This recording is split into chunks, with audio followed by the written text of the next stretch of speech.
Olá, bem-vindos! Vocês estão no Alvo. Eu sou Cátia Viamonte e hoje estamos com o Carlos Eduardo Novaes, que é um convidado super especial. O Carlos é jornalista, dramaturgo, humorista, ator, escritor com 45 obras literárias publicadas. Não é pouca coisa, gente. Com vocês, Heron Falbo.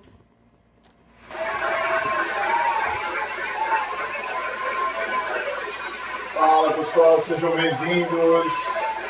Sejam todos bem-vindos, pode parar, muito obrigado. Vou entrar. Ai, ai. Cadê o Carlos Eduardo? Vou botar ele aqui. Fala, Carlos Eduardo. Estamos aí, pô. Estamos aí. Estamos aqui também. Vocês aí de casa, é o que eu mais gosto. Que hoje em dia tá todo mundo em casa, né? Então não dá para falar isso. E aí, Carlos Eduardo, muito prazer te conhecer virtualmente. Você acha que tá boa a iluminação aqui? Tá boa, Você acha que tá ótima, tá bonitão. Bonito chapéu. É para proteger a careca, né? Pra proteger Tá a muito careca. sol aí em cima. Não imagina. Mas você podia ter me falado que ia vir de chapéu pra não ficar, pô, tô me sentindo pelado aqui sem chapéu, pô. Adoro uma desculpa para usar um chapéu. Eu tenho vários, né? Você sabe que tem um ditado que diz assim: Deus fez poucas cabeças perfeitas, o resto ele cobriu com cabelo. Isso, claro, só vale para homens, né? Antes que detonem aí. Boa, boa. Isso é uma boa desculpa para a galera que perdeu o cabelo, né? Mas eu sempre quis perder o cabelo porque Shakespeare era calvo, né? E foi meu primeiro ídolo na vida foi Shakespeare. E eu sempre tinha essa inveja assim, dos calvos, meu cabelo está vendo grosso. Você acha que se você ficasse calvo, você ia ficar igual o Shakespeare, né? Ia escrever aquelas peças todas? Essa é a minha teoria. O que você acha? É legal. Eu tenho alguns amigos aí que estão assistindo também, junto aí com a sua enorme galera. Tenho muitos amigos que estão vendo aí. Seus amigos provavelmente têm a inteligência que compõe o resto da minha galera inteira. Então a qualidade está ótima aí da audiência. Eu queria saber um pouquinho, Carlos Eduardo, da sua situação atual aí. Você tá isolado, você está numa torre de marfim, na serra. Como é que está a sua situação aí? Você está escrevendo uma obra-prima? Prima não, irmã até, não é nem prima, é irmã, de tão próxima que é dos fatos do dia. Eu estou escrevendo um livro que chama-se O Vírus do Ipiranga, nos tempos da pandemia. É a história da pandemia contada do ponto de vista dos vírus. Os vírus olhando para os humanos, principalmente aqui no Brasil. Muito bom, muito bom. Mas eu tenho um livro que está saindo aí agora pela Almedina, que é uma editora portuguesa, que chama-se Crônicas, tá ok? Interroga. Retratos 3x4 do governo do capitão. Deve sair daqui uns 2 meses. Esse está saindo agora você está escrevendo esse outro que é Vírus do Ipiranga. O sobre o capitão que você admira tanto já vai sair agora, é isso? Não, o Crônicas é uma seleção de crônicas em cima do governo do nosso presidente aí dos 2 últimos anos, de 2019. Eu imagino que você gosta muito dele, né? Para escrever, para homenagear ele com um livro de crônicas. Isso, vou homenageá-lo com um livro de crônicas. Eu não sei se ele vai gostar da homenagem, mas é um livro com muito humor, com muita ironia. Então, não é um livro agressivo, sabe? Ele tem humor, ele vai levar na esportiva. ele com o corpo de atleta dele, ele vai levar no esportivo. Mas, Carlos Eduardo,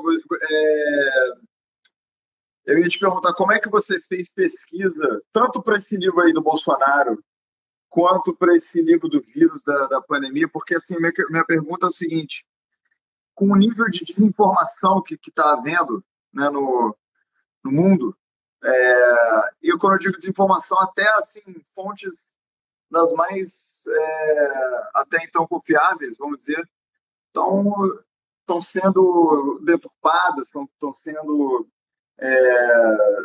até os formatos estão sendo questionados e tudo mais, né?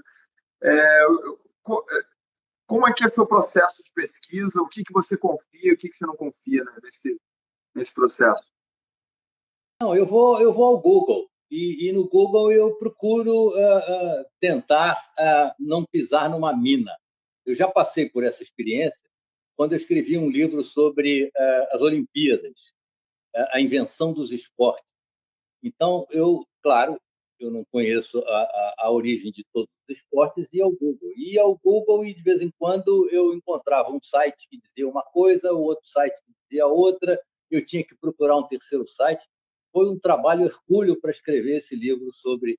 É um livro de crônicas também, mas são crônicas focalizadas em cima de cada um dos esportes, como eles surgiram, os esportes que foram inventados em cima de uma prancheta, como o vôlei, como o basquete, não é? O vôlei foi inventado... Os modernos todos, né, praticamente. E os mais antigos, em que, por exemplo, a esgrima, a espada deixou de ser uma arma para ser um instrumento de esporte, coisas desse tipo. O remo também. Esse livro foi quando que você escreveu? Só porque eu me interesso muito por esse assunto também. O que tem? Qual? Esse livro do esporte foi quando que você escreveu? Desculpa a ignorância. Ele saiu pela Moderna, eu acho que tem 4 anos atrás. Eu vou ter que, inclusive, revê-lo depois dessas próximas Olimpíadas, aí, se é que nós vamos ter as Olimpíadas, aí no Japão, em julho. Eu vou ter que atualizá-lo, né? Eu acho que já que é no Japão, acho que o pessoal vai fazer, porque já estão na pandemia aí já há muitas décadas, né? Então acho que todo mundo confia lá nos japoneses para se manter higiênicos. Mas uma coisa que eu queria entender sobre esse livro, que assim, eu vi sua entrevista que você foi entrevistado pelo Jô. E lá, né, pelo menos deve ter sido mais de uma vez, né, mas essa entrevista que eu vi foi que você estava falando de sexo para principiantes. Eu percebi que você é um autor muito, ao mesmo tempo que você faz ficção, você desculpa, assim, eu não li um livro seu, isso foi um erro meu. Eu tô entrevistando 4 pessoas por semana e eu meio que tô sobrecarregado de informação. Mas, assim, eu te prometo que você é uma das poucas pessoas que eu vi você até falar que você não lê pessoas modernas e tal. Eu também não leio. E você eu leria com o maior prazer. Infelizmente, eu não li antes. Mas você estava falando que você escreveu esse livro Sexo para Principiantes, e eu percebi que você junta, ao mesmo tempo que você tem um amor pelo humor, você tem um pé bem estabelecido dentro que Nietzsche diferencia, né, Dionísio de Apolo. Você tem lá o Dionísio muito bem estabelecido, mas ao mesmo tempo você tem um pé na sociologia, na antropologia, né? Você tem muita história, né? Muito interesse pelo desenvolver, né, das coisas, da consciência humana, em diferentes avenidas, diferentes áreas. E isso eu achei muito interessante, porque normalmente, né, autores têm uma coisa ou outra, e quando tem a coisa e que você tem, que é a sociologia, história, etc., normalmente são pessoas mais sérias, né, não fazem tanto humor. Tipo Dan Brown, por exemplo, né, que é um cara de ficção que gosta dessa coisa de sociedades secretas e mitologia, religião, simbologia, só que ele não faz humor, né, ele faz uma coisa de romance mais thriller, né, essa coisa toda. Aí, eu falei um monte de coisa sem pergunta nenhuma, mas a minha pergunta que eu queria desenvolver para você... Você é daqueles caras que leva meia hora para fazer uma pergunta para eu responder sim ou não, é isso ou não? Exatamente. Aí eu queria saber, você está na Serra?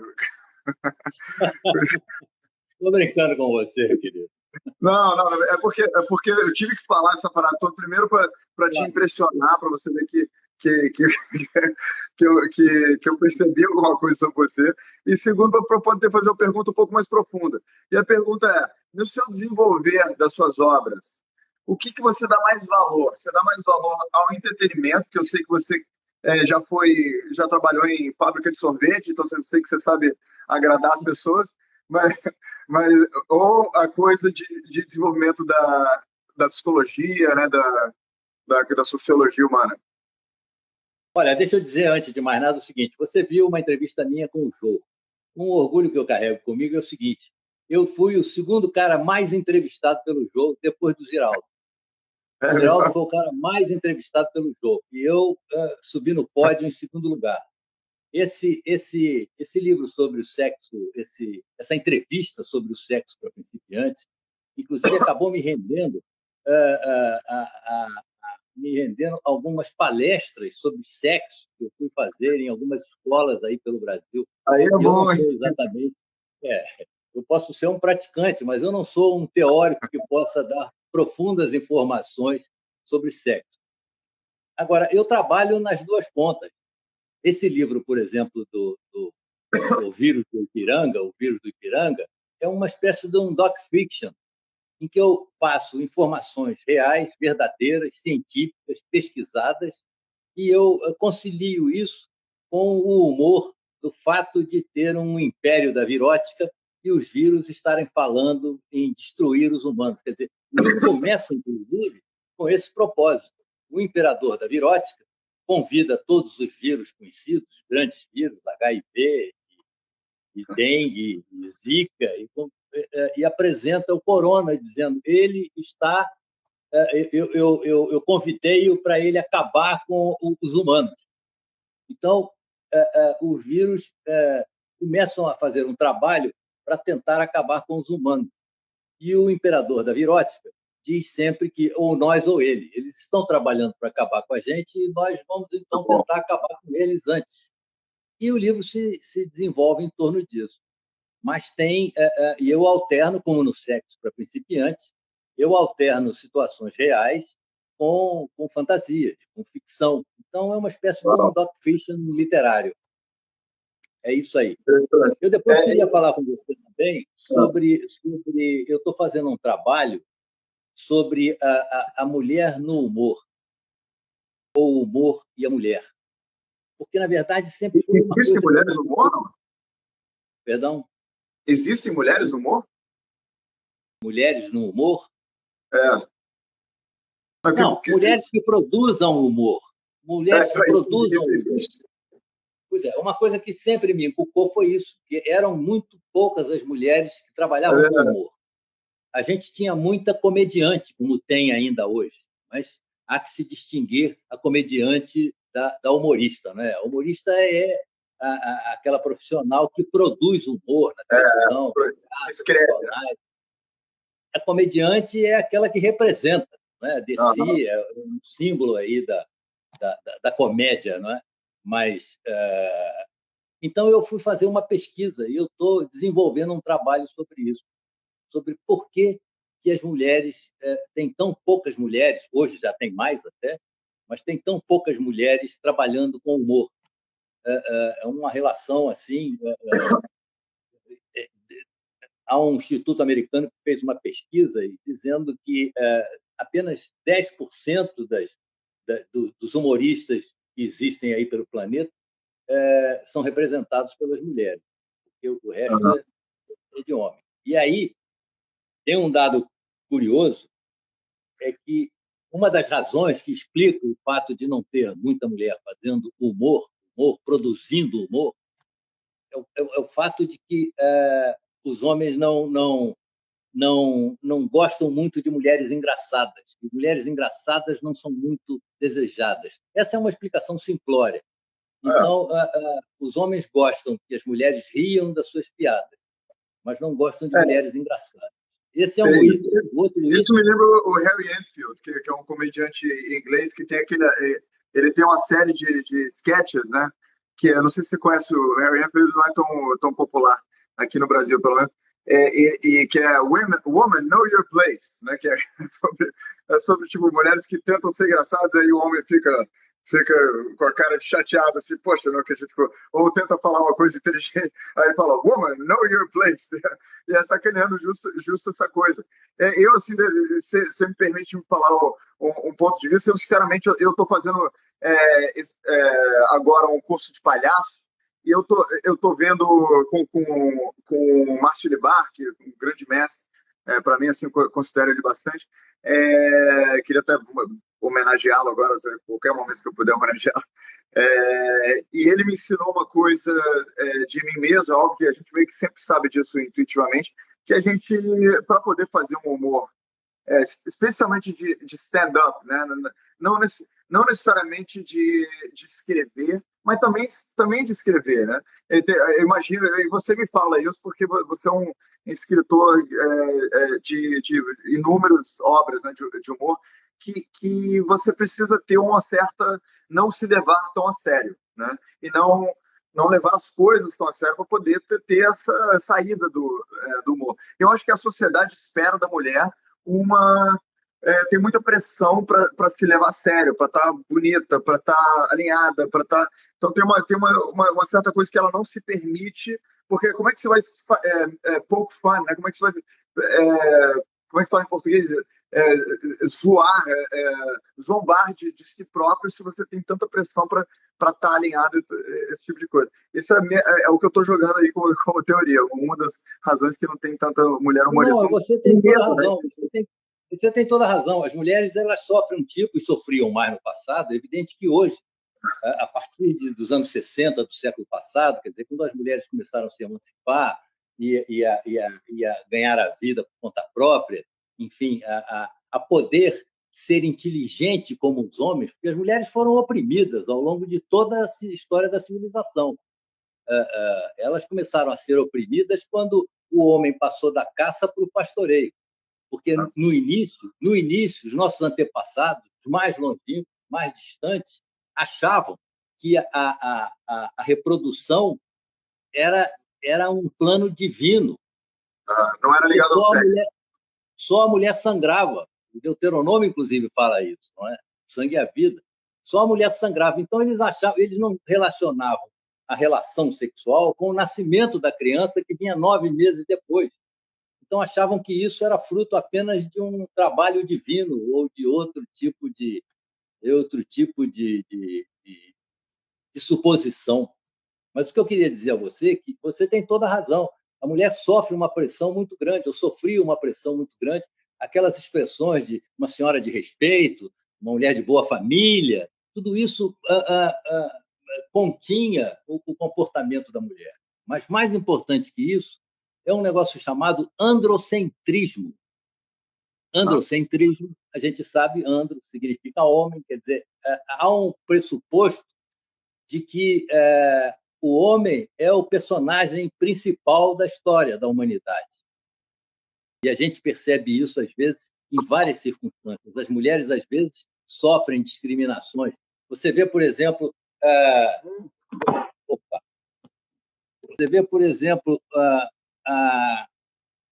os animais, o tratamento pejorativo que a língua portuguesa dá às mulheres. Os animais, os homens, os animais machos são o cão,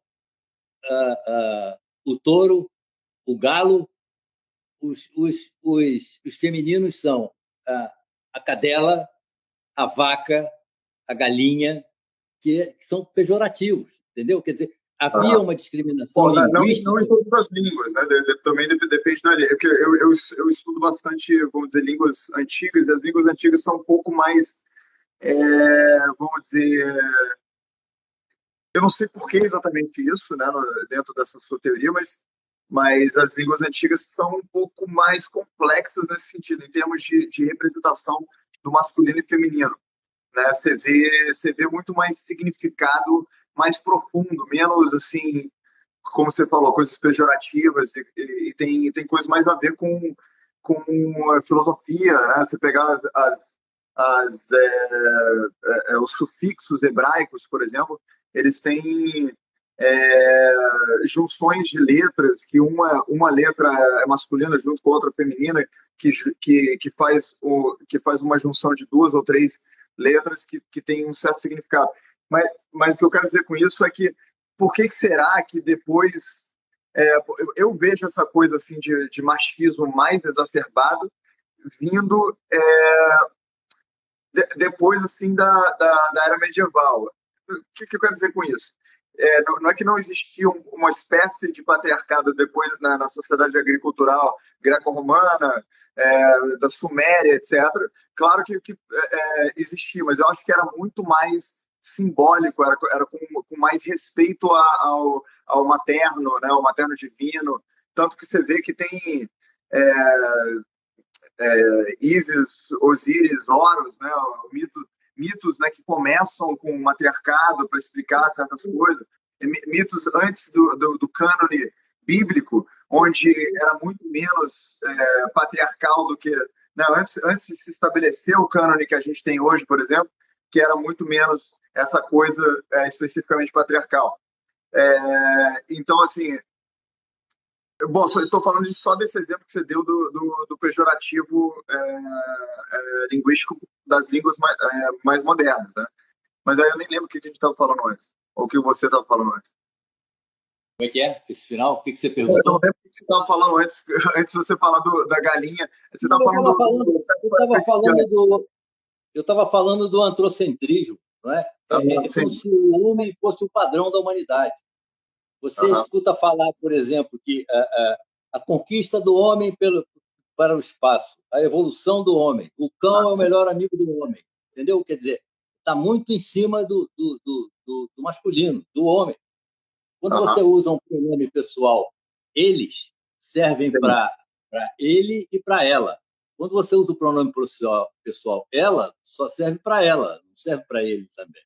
Então, mas isso é um outro bom exemplo do que você deu, que, por exemplo, que não tinha no hebraico, por exemplo. Que eu uso o hebraico como exemplo porque o hebraico é a língua mais próxima que a gente tem do fenício, que seria o primeiro alfabeto que existe, que existiria, pelo menos, na sociedade ocidental. E no hebraico, os pronomes são todos ra, e serve tanto para homem quanto pronome no artigo. O artigo são tanto para homem quanto para mulher ra, né? E qual outra coisa você tinha falado? Você tinha falado do... Minha mente não está funcionando tão bem, acho que eu perdi uma parte desse trabalho sobre a dificuldade de fazer humor. Uma outra razão que colocam a respeito dessa dificuldade da mulher para fazer humor é porque dizem que a mulher é muito mais emocional do que o homem. E que o humor não se faz com a emoção, o humor se faz com a razão. O humor é uma atividade intelectual. E a mulher não pôde desenvolver a sua inteligência até pouco tempo atrás, hoje já não se discute mais isso, mas não pôde desenvolver, porque a mulher era taxada, quer dizer, a razão, a lógica, a análise eram predicados do homem. A mulher era sentimento, era emoção, era intuição. De uns tempos para cá, é que ela está podendo exercer a sua inteligência e, através disso, como o humor é feito com a razão, está conseguindo aparecer nesse cenário de mulheres humoristas. Mas, na sua opinião, isso é só uma coisa sociológica? Isso foi imposto sociologicamente? Porque hoje em dia tem muitos estudos sobre a diferença do cérebro da mulher e do cérebro do homem, né? Que funcionam de maneiras, vamos dizer, comprovadamente diferentes, né? E aí existe uma grande discussão sobre exatamente como. A pergunta é: você acredita que essa diferença é só construído socialmente ou existe alguma diferença entre, vamos dizer, o acesso ao uso da razão da mulher e o uso e acesso da razão do homem? É só sociológico ou tem alguma coisa inerente biológica? Não, deve ter alguma coisa biológica, que eu não sei, eu não me aprofundei nessa matéria. Mas o que acontece é que você tem que considerar que desde a aurora dos tempos, a mulher sempre foi oprimida. E a mulher foi oprimida, deixa eu concluir aquele raciocínio que eu comecei a fazer antes, quando o homem descobriu, substituindo a caça pelo pastoreio, descobriu e viu o carneiro se transando com a ovelha. Então, ele percebeu que ele era parte integrante da reprodução, coisa que ele achava que não era. Como ele achou, como ele percebeu que ele era parte integrante da reprodução, ele oprimiu a mulher. E por quê? Porque antes ninguém era de ninguém, todo mundo transava com todo mundo e era uma coisa enlouquecedora. Mas quando ele descobriu que ele era parte integrante da reprodução, ele oprimiu a mulher porque ele precisava saber que o filho era dele. Mas, Carlos Eduardo, antes do pastorio, que chama, antes do homem ser pastor, né, e começar a sociedade pré-agricultural, ele já era nômade, né? Então ele já carregava animais, ele não via ele era um caçador. Não, provavelmente ele deve ter visto, um ou outro deve ter visto, mas eu estou dizendo o seguinte: a partir da fase em que o homem deixa de ser caçador e passa ao pastoreio, quer dizer, passa a pastorear gado, a pastorear ovelha, a pastorear porcos, ele percebeu a relação dos machos com as fêmeas e viu que ele tinha parte integrante nesse processo de reprodução. E aí oprimiu a mulher. E sabe quantos anos a mulher passou oprimida aí? Quantos séculos? Porra, pode botar uma conta. Primeiro, eu não concordo que a mulher foi totalmente oprimida, né? Eu acho que o papel da mulher mudou drasticamente, essa é a minha opinião, mudou drasticamente entre a sociedade nômade pré-agricultural para a sociedade agricultural. E sim, o homem tomou uma posição de maior liderança pública, no geral. Mas oprimida exatamente, eu não exatamente concordo com isso, porque depende do ângulo que você vê, né? O homem ia para a guerra, a mulher não ia. Isso é uma forma de proteção e não de opressão, né? Esse discurso, inclusive, é um discurso que as feministas modernas usam muito, que no mundo atual está causando um certo bullying, né, com jovens modernos. O que eu estou dizendo esse julgamento de dizer oprimido vamos dizer, é uma extrapolação, mas não necessariamente precisa ser oprimido para você tirar essas mesmas conclusões. Por exemplo, que a mulher não é humorista hoje. O fato de que a mulher não é tão humorista quanto o homem não precisa vir de uma opressão, pode vir do fato de que ela gerou uma insegurança durante a história, porque ela era de fato protegida, porque senão ela ia ser estuprada na rua. Não é que ela fosse protegida, a questão da guerra, a guerra era um ato heróico, e quem participava de atos heróicos era o homem. A mulher ficava em casa, cuidando dos filhos, fazendo comida. Esse ato heróico é uma forma de vender para morrer. Mas de fato as pessoas morriam. A coisa do ato heróico, se você for falar assim, também o fato de ser mãe, isso era tido também como uma grande glória. Isso é uma visão retrospectiva da gente hoje. Eu não sei o que pensava antepassado. Eu estou falando de autores da época. Você vê, talvez, em Atenas antiga, tinha um viés antifeminino. Mas, por exemplo, se você lê Ovídio, a Arte do Amor de Ovídio, ele tem uma glorificação enorme pela mulher já em Roma antiga, né? E na Bíblia também tem, apesar de ter a história de Adão e Eva, que eu acho que os cristãos interpretaram demasiadamente anti-feminista, mas a sociedade judaica, por exemplo, israelita antiga, era super matriarcal, tanto que já tinha rainhas que lideravam, tipo a rainha Salomé II, que já liderava o povo inteiro de forma intelectual, entendeu? Eu só estou dizendo que não é tão simples como a sociedade anterior inteira oprimir a mulher e não tinha outra narrativa. Não. Quer dizer, isso aí são fases da história. A gente não pode... a mulher, durante um longo período... Você sabe que a palavra pai foi inventada? Eu estou dizendo isso porque eu li um livro de uma antropóloga escocesa que é fantástico, que é a história do sexo. Ela se chama Ray Daniel.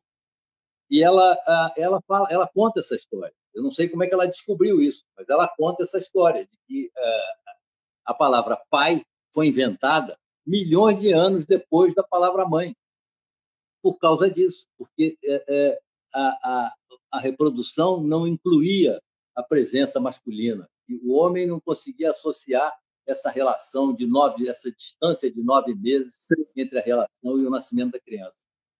Mas eu acho que a gente pode passar para outro. Eu acho que esse é o ponto que eu queria chegar, que assim, a sua sabedoria é gigantesca em termos da arte de escrever, e para mim é muito mais interessante isso do que essa coisa que a gente está, né, a antropologia, se foi de um jeito ou não foi de um jeito.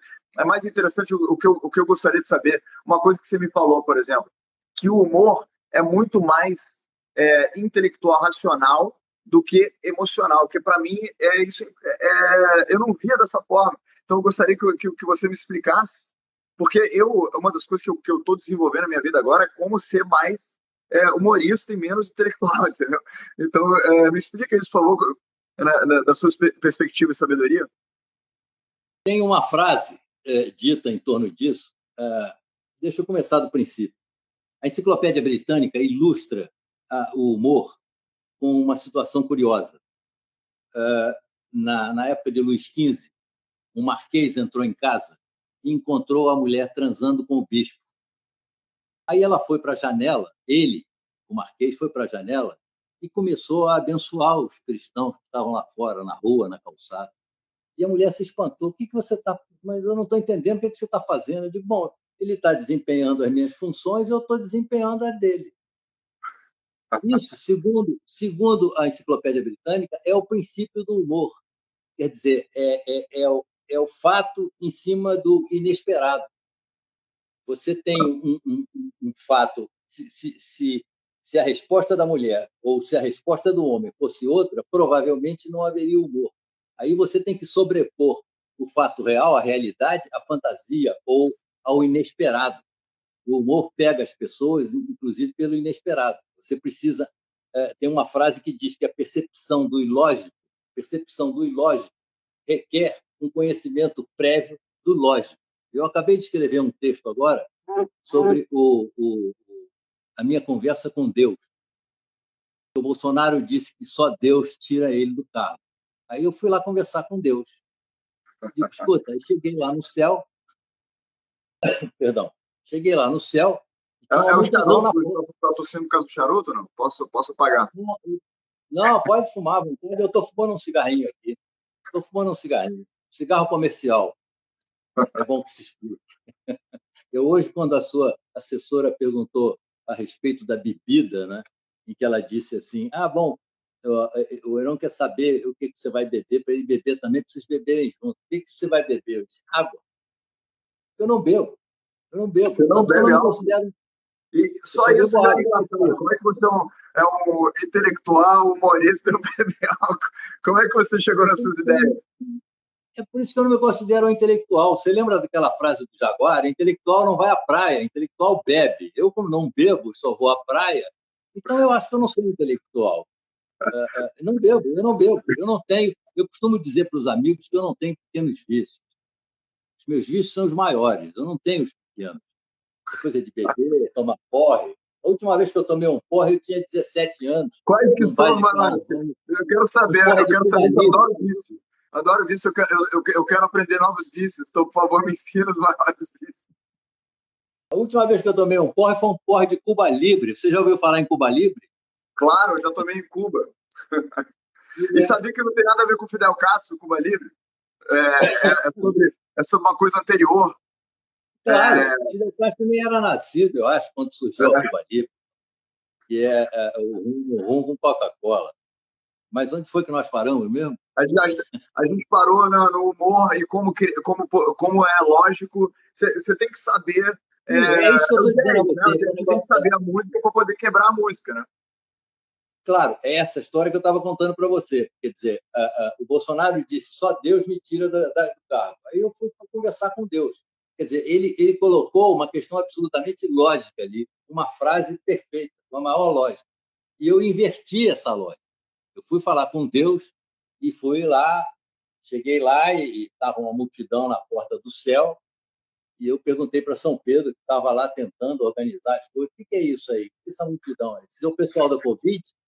O pessoal do Covid? O que é que você veio fazer aqui? Eu disse, eu vim fazer uma palavrinha com o senhor aqui, vim conversar com o senhor. Aí ele diz assim, os vivos é pelo outro lado, é outra porta. Os vivos é por outra porta. E aí eu vou lá conversar com o senhor e olho para Deus assim, e vejo que ele está abatido, ele tá até meio deprimido, e eu fico achando que isso tudo era em consequência do fato dele ter criado o vírus. Ele deve estar arrependido de ter criado o vírus. E por aí vai a história. Quer dizer, eu peguei um dado real e inverti o raciocínio em cima dele e fiz uma brincadeira, fiz o humor em cima de uma frase real. É assim, quer dizer, o Marquês entrou ali e viu uma realidade na frente dele e ele teve um outro tipo de reação que não aquele de jogar o bispo pela janela ou desafiar o bispo com duelo, coisas desse Isso me lembrou uma coisa que a Universidade de Berkeley tem um departamento de estudo de seita, né? E lá no estudo de seita eles falam assim, essa coisa que você falou do Bolsonaro é típico de seita, que ele fala assim, se você para você dar uma informação para uma seita, para seguidores seguirem, o melhor jeito de você se tornar um líder absoluto é essa informação ser checável, né? Você não consegue checar. Não falsificável, né? Você não pode falsificar essa informação. Tipo assim, só quem me tira daqui é Deus.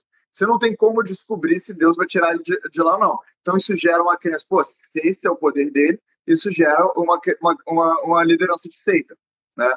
Aí, tipo, coisa de humor é tipo aquele galera de Jonestown, né, que tomou o Kool-Aid. Todo mundo foi para uma ilha, fizeram um suicídio em massa, né?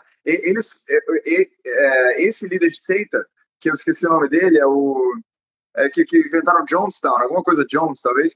Ele falava para as pessoas que ele se comunicava com uma nave alienígena, né? Que Jim Jones. Ele se comunicava com uma nave alienígena que dava informações para eles privilegiados e ele passava para os seguidores. Aí eu me lembrei, quando você estava falando do Bolsonaro, de fazer uma piada de um dos seguidores do Jim Jones, né, que foi um suicídio em massa terrível, chegar e falar, o cara da nave também me ligou. E agora tem outras paradas para falar. Aí, todo mundo que está aqui, vem comigo, alguma coisa assim. Mas a essência disso é que o departamento de anti-seitas, né, de Berkeley, ele analisa como as seitas funcionam, e a gente pode aprender muitos desses demagogos, né, como Bolsonaro, como Lula, como vários demagogos aí que existem o Brasil, na verdade, só responde para demagogo, infelizmente, né? Sensacionalismo, demagogia. A gente pode se defender desses demagogos através de entender de como seitas funcionam, né? E humor também, obviamente, se você tem humor e lendo humor isso e tudo, você não leva a sério certas coisas.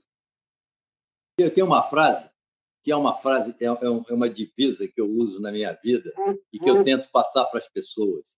Não leve a sua existência tão a sério que você não vai sair dela com vida.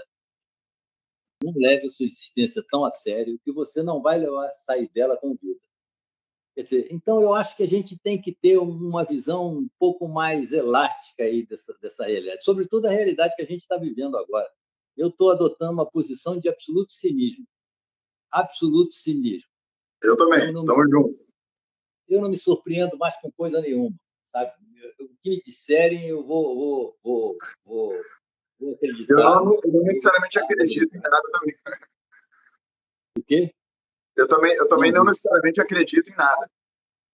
É verdade. Não, é um negócio impressionante, porque essa história da seita que você falou, quer dizer, mobiliza a cabeça das pessoas. O Jim Jones, né, não matou aí na Guiana lá 200 pessoas, quer dizer, e pessoas que se suicidaram por conta das palavras dele, por conta do fato dele dizer que agora vocês vão encontrar Deus ou coisa parecida. Quer dizer, o que acontece. Acontecia com Mussolini, acontecia com Hitler. Quer dizer, as pessoas ficam completamente tomadas e perdem um pouco a capacidade de raciocinar com clareza, sabe? Ficam naquela. Eu acho que um pouco dessas pessoas que vão atrás do Bolsonaro, não são todas, evidentes, tem um antilulismo aí, um antipetismo muito grande atrás do Bolsonaro, mas há uma turma que o Bolsonaro pode fazer absolutamente o que ele quiser de mal feito, e não são poucas as coisas que ele tem feito de mal feito, que as pessoas continuam ligadas a ele, como ficaram ligadas a Hitler, como ficaram ligadas a Mussolini. Isso é demagogia, né? E eu acho que hoje em dia tem a cultura do cancelamento, né? Que é uma coisa que eu odeio gravemente. Que justo não permite que as pessoas se expressem e tragam clareza para certas situações, certos temas. E isso afeta até o humor, que eu acho muito grave. Então, assim, alguém faz uma piada de estupro, por exemplo. Aí, você não é uma mulher para saber os problemas do estupro. E aí fala, não, você, humorista, não pode falar de estupro. Aí, mas, cara, o humor é justo a liberdade de você falar sobre coisas que não pode falar. Se você não tem a liberdade de falar sobre coisas que não pode falar, aí os demagogos podem usar isso como plataforma para te impedir de trazer clareza para certos assuntos importantes. Não, eu percebo no Facebook, com pessoas que me acompanham de alguma forma, que não é todo mundo que eu, às vezes, escrevo com a ironia, com a sátira, e as pessoas leem ao pé da letra. Eu tinha um amigo meu, que já faleceu, que eu contava uma piada, e ele, ao invés de rir, ele ia interpretar a piada, entendeu? Quer dizer, ele não se ligava no humor da peça. E eu vejo que tem muita gente mesmo. No Facebook eu percebo isso, que eu vejo algumas respostas que eu recebo de pessoas que não entendem o humor e levam ao pé da letra e me criticam. Mas isso é porque as pessoas não estão sendo pessoas. Elas estão lendo o que você está falando e elas estão interpretando aquilo como um grupo, entendeu? Elas não estão interpretando aquilo como uma pessoa que está lendo uma coisa pessoalmente. Hoje em dia existe uma coisa que sempre existiu, obviamente, mas que hoje em dia piorou muito, que é a identidade de grupo. As pessoas estão se vendo, eu sou de direita, eu sou de esquerda, eu sou feminista, eu sou mulher independente, eu sou homem machista, eu sou bolsonarista. O que quer que seja, você não é um indivíduo com opiniões complexas. Eu sou um indivíduo que eu sou uma célula de uma ideologia grupal e eu represento essa célula. Então, se eu vejo uma piada, o que eu estou tentando ver lá é como o meu grupo ia julgar essa piada. Eu não vejo, é engraçado. Eu penso, como é que eu posso defender meu grupo agora? Entendeu? Não, é uma coisa curiosa. Eu tenho um exemplo disso. Eu quando fui a Cartagena das Índias, na Colômbia, e visitei o túmulo do Gabo, do Garcia Marques, quem eu sou, macaquito de auditório. E eu queria saber qual era a distância para chegar à terra onde ele nasceu, Aracataca.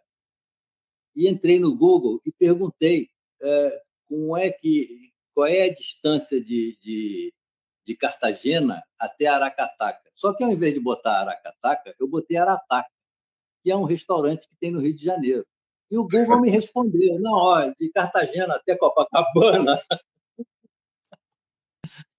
E eu achei aquilo muito engraçado. Até hoje eu rio dessa história, porque eu errei e o Google respondeu ao pé da letra. De Cartagena até Copacabana são 3.200 quilômetros, uma coisa dessa. E algumas pessoas me perguntavam assim, mas por quê? Qual é a graça? Qual é a graça? Então... A graça é que você não está nem da distância de Copacabana para a Espanha.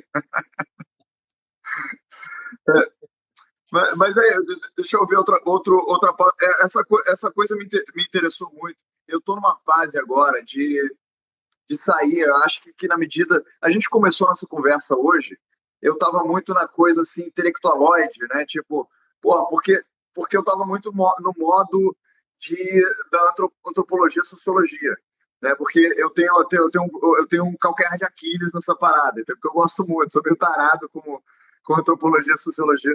E às vezes porra, eu tenho lá minhas narrativas que fazem sentido para mim, e eu até peço desculpas aí se eu fui um pouco demais aí nessa onda, mas eu tô justo me policiando para isso, porque eu acho a vida muito mais interessante sem essa parada ao pé da letra, usando um pouco dessa conhecimento curioso, né? Tipo assim, conhecimento sobre antropologia, sociologia que a gente, na verdade, não detém, que a gente acha que detém, né? Mas são teorias, que nem você falou da mulher, são teorias. Pô, como é que a mulher vai saber como que o homem pensava? A verdade é que não tem como saber, de fato não tem como saber. Qualquer historiador honesto te diz, qualquer antropólogo honesto te diz que tem um monte de missing link, né? Lacunas no conhecimento que a gente preenche com teorias e foda-se, né? Então o importante não é se a coisa está certa ou está errada. O importante é que isso contribui pro humor do dia a dia, para a beleza da vida, né? Pelo conhecimento ou sabedoria que a gente pode adquirir hoje, entendeu? E isso que eu estou focando mais ultimamente. Então, eu estou entrando bem mais no humor e focando bem mais em como eu posso extrair. Afinal, tipo assim, o que você fez ontem, se alguém filmasse tudo que você fez ontem, você assistiria? Claro que não, né? Eu não sei, eu gosto muito de mim. Talvez eu assistisse umas 4 ou 5 vezes. Mas outra pessoa, assim, eu também me masturbo vendo vídeo de mim mesmo nas lives, eu te entendo. Mas outra pessoa faria isso? Provavelmente não, porque a ficção, até a porra da história, a gente extrai, né? A gente, como é que chama? A gente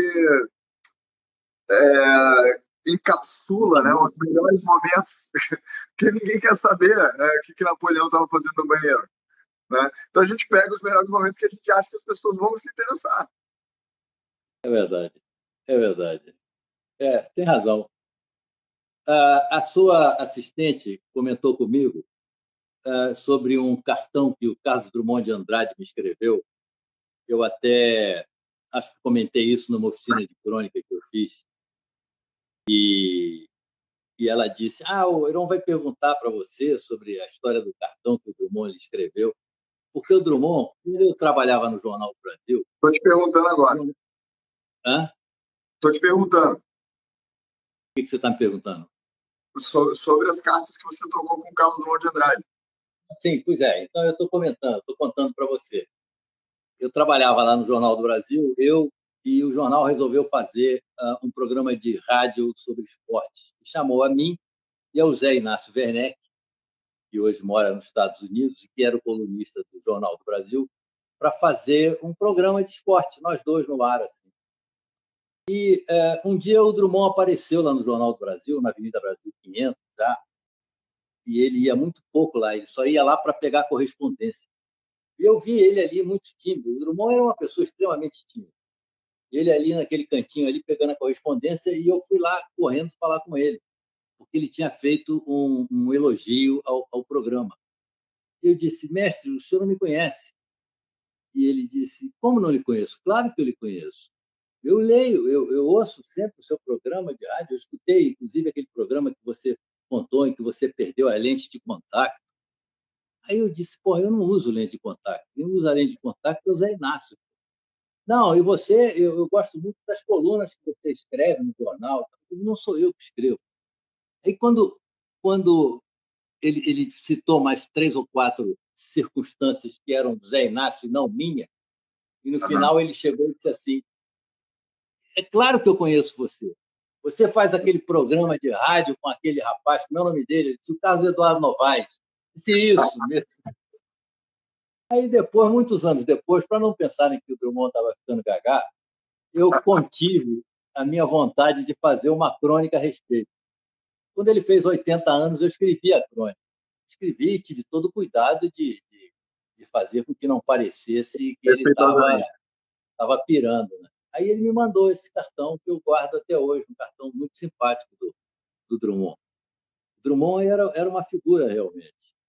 E eu fui ser companheiro dele. Eu trabalhava no Jornal do Brasil na área de esporte, e quando o Walter Fontoura entrou como editor do jornal, me transferiu para colunista, para cronista do Caderno P.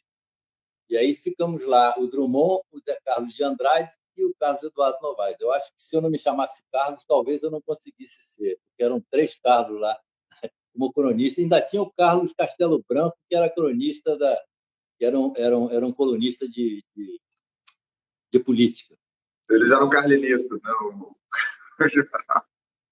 Ah, eu tenho algumas histórias para contar, mas eu não sei aí da sua disponibilidade. O nosso tempo, infelizmente, está acabando. Eu imagino que você tenha, assim, só das coisas que eu escrevi aqui, que eu ia entrar para a gente explorar, a gente explorou umas 2 aqui de 20. Então, a gente nem começou, mas é normal. O meu programa funciona, a ideia é essa. A ideia é a gente entrar, não ter pauta, e o que rolar, rolou, entendeu? Porque aí o que rolar, o que foi, o que estava entre a gente aí, e aconteceu uma coisa bela, entendeu? Porque eu acho que se você tem um problema, eu acho que no mundo antigo da mídia, né? Que mídia, tipo assim, no papiro do Egito Antigo, custava caro pra caralho. Então, quem ia escrever livro tinha que ser, porra, da elite, e na hora de escrever também eles tiravam tudo que não precisava e deixava lá. Aí, depois da invenção do Gutenberg, da imprensa, etc., isso aumentou muito o quanto de merda era escrito, e hoje em dia na internet só tem merda praticamente. Mas a gente ganhou o quê? A gente ganhou a capacidade de abraçar um pouquinho mais a espontaneidade. Porque o mundo da comunicação antiga, tipo assim, se você fosse no Jô Soares, você tinha lá um horário nobre, para talk show, né? E aquele era o horário, você vai entrevistar uma pessoa, era caríssimo, um programa daquele custava, sei lá, 300 mil reais para produzir, né? Então a coisa era de altíssimo cuidado, né, para poder fazer. Então era tudo muito planejado, né? Era tudo, tinha banda, tinha não sei o que e tal.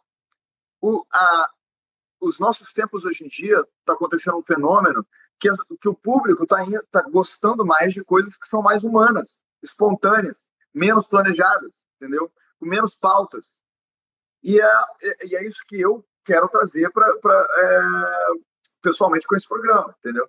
Então o objetivo foi esse mesmo. Chegar assim, pô, eu tenho coisas aqui que eu uso esse programa como autorrealização. Além de, obviamente, né, tentar contribuir com alguma merda para as pessoas, egoisticamente, eu uso como autorrealização. Então eu vi, porra, Carlos Eduardo Novaes, uma estrela da literatura brasileira, porra, um cara assim com conteúdo infinito.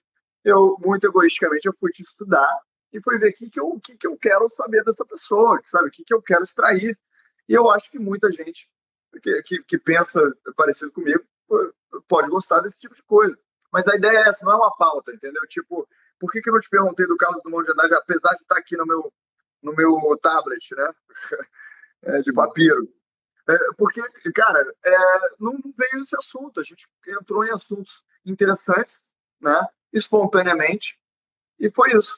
E agora passou nossa hora. Mas a gente pode virar a página, né? Vira a página, começa um outro capítulo, e como se fosse um livro. Claro. E aí ele vai falar de outra coisa, vai tratar de outro assunto. Total, podemos. E você fez isso muito bem. Tipo, quando eu estava falando merda de antropologia, você falou, para de falar merda. Aí eu parei. A gente foi para outro assunto.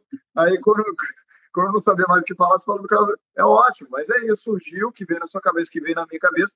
Só estou te explicando, entendeu? Por que parece meio caótico, mas é proposital. É para ser caótico mesmo. Eu acho que é uma boa ideia. Não fica uma entrevista acadêmica, sabe? Muito formal. Fica uma coisa jogada assim e a gente conversa como se fôssemos companheiros de colégio, de banco de escola. Eu espero que sejamos. Carlos Eduardo, eu espero que sejamos, espero que eu possa te conhecer pessoalmente aí quando for permitido aí pelas diversas forças que existem aí. Eu queria, antes da gente terminar, fazer algumas coisas. Uma, te convidar para aparecer de novo, para a gente elaborar outros assuntos aqui dos milhares que existem. Então, assim, em outro momento, deixar passar um tempo aí, mas se você tiver um tempo aí daqui 3 meses, 4 meses, a gente voltar a se falar. Segunda coisa, eu queria é, te dizer o tanto que me interessou os livros e relembrar as pessoas que estão lançando. Qual é o nome mesmo do livro do Bolsonaro que tá lançando? Chama-se Crônicas, tá ok? Interroga. Aliás, eu vou precisar deste seu canhão de divulgação aí para me ajudar a jogar esse livro para frente. Porque Mas é hoje isso em que eu estou dia, fazendo agora. Isso aqui vai toda ficar a gravado divulgação, no podcast e todo mundo vai ouvir. a divulgação que importa é essa divulgação que a gente tem pela rede. E eu sou semi-analfabeto em TI. Então, eu preciso me apoiar nos amigos, nos recém-chegados, para que me ajudem a divulgar o meu trabalho. Conte com o meu total apoio. E eu queria te dizer, um dos meus livros favoritos da minha vida inteira chama Screwtape Letters, do C.S. Lewis. Eu não sei como é que é em português. Eu acho que é Aprendiz de Demônio, alguma coisa assim. Você conhece esse livro, não? É Não, não super conheço. obscuro. O C.S. Lewis é conhecido pelas Crônicas de Nárnia, né? Mas o C.S. Lewis tem esse livro, que o livro é um demônio. É bizarro porque é muito, muito parecido com o seu do vírus, o vírus de Piranga, né? Que é o seguinte: é um demônio mestre ensinando a um demônio aprendiz como dominar a humanidade através dos vícios. Através do... Dos vícios. Ah, Então o demônio mestre, ele explica como a mente humana funciona para o demônio aprendiz dominar completamente qualquer pessoa que tenha qualquer tipo de tentação. Então, o livro, na verdade, é sobre moralidade. E ele tá ensinando moralidade, mas da forma negativa, entendeu? O que não fazer desse demônio. Mas é muito parecido com a sua ideia. A sua ideia é de uma forma humorística. O Screwtape Letters também é humorístico. Mas eu queria te falar desse insight porque é o meu livro favorito, praticamente. Um dos meus livros favoritos. E você teve uma ideia muito similar, que é genial. pois eu quero lhe falar do meu livro favorito, que está na minha mesinha de cabeceira até hoje, e que foi um livro lançado há 40 anos atrás. Chama-se A Cerimônia dos Tolos. Se você está interessado em humor, você não pode deixar de ler. É de um autor que se suicidou antes de ter o livro dele editado, e a mãe dele saiu correndo aí, ele foi rejeitado por 14 editoras, e ela conseguiu editar por uma universidade da Louisiana. E esse livro ganhou todos os prêmios nos Estados Unidos depois, para você ver as Agora, qual é o nome contradições. de novo? Cara, escreve para mim, por favor. Qual é o nome? A Cerimônia dos Tolos é do John Kenneth O'Toole, é de um americano, e o livro se passa em Nova Orleans, ainda para me agradar mais ainda o livro. Adoro Nova Orleans. Tamo junto. Pois é. Você pode procurar esse livro, não vai ser fácil de você encontrar, porque é um livro que já está, enfim, já tem mais de 40 anos, eu não sei se você encontra é da Record, mas eu não sei se você encontra na Record ou em algum desses lugares aí que vendem livros antigos. Mas leia Vai esse, ser uma A missão. Cerimônia dos Tolos. Fantástico. Eu quase que posso repetir as 325 páginas de cabeça, tantas vezes que eu já li esse livro. Eu leio e acho muito engraçado. Vou ler com certeza e depois antes de fazer a nossa próxima live, eu vou ler, aí a gente conversa sobre ele. Maravilha. Maravilha. Fechado? Então, para terminar, eu queria te agradecer imensamente pela presença. É uma grande honra estar falando com você. Espero que a gente se mantenha em contato aí para a gente poder conversar mais de uma hora, né? Porque eu acho que se eu beber um vinho e você não beber nada, que eu acho que é um grande mistério da vida, e, e a gente chama a Ana Maria e faz uma festa, chama amigo pianista, toca Ana música. Maria sabe que eu não bebo nada. Porque Vou nós perguntar íamos se é muito ao verdade. People, quando existia o People, que era um lugar fantástico no Rio de Janeiro, e eu tomava Coca-Cola. Na verdade, sou um coca-alcoólatra. Que Eu tomo vexame, Coca-Cola hein? na veia. Eu tomo Coca-Cola na veia, mas isso fica só entre nós dois. Tá bom. Não vou falar para os milhares de ouvintes. Mas é isso, Carlos Eduardo. Vamos manter contato, por favor. Peço, por Valeu, favor, querido. me apresente seus amigos também para chamar para a gente poder ter conversas intelectuais barras humorísticas aí, que eu estou precisando de mais convidados aí do seu calibre, sinceramente. E a gente faz esse quid pro quo aí. E eu prometo que quando o seu livro lançar, você volta aqui, a gente fala sobre ele, divulga e tudo mais. Não, eu estou seguindo você, né? E aí eu vou te informar quando o livro for lançado. O livro vai ser lançado, eu acho que daqui a umas 2 semanas. Eu que estou te seguindo. Pode deixar que eu vou ficar sabendo e te chamo. Esse canhão de divulgação aí que você tem na mão, pô, você faz o favor de girá-lo como uma metralhadora. Vamos junto, vamos junto. Valeu, Carlos Eduardo. Tudo de bom para você. Sorte aí na pandemia, saúde, fique bem aí. E vamos se encontrar assim que der. Só me avisar. Valeu, querido. Muito obrigado. Valeu muito conhecer você e valeu essa conversa tão agradável que nós tivemos. Valeu, Tchau, tchau. beijão. Tchau, tchau. Tudo de bom. Beijo a todos.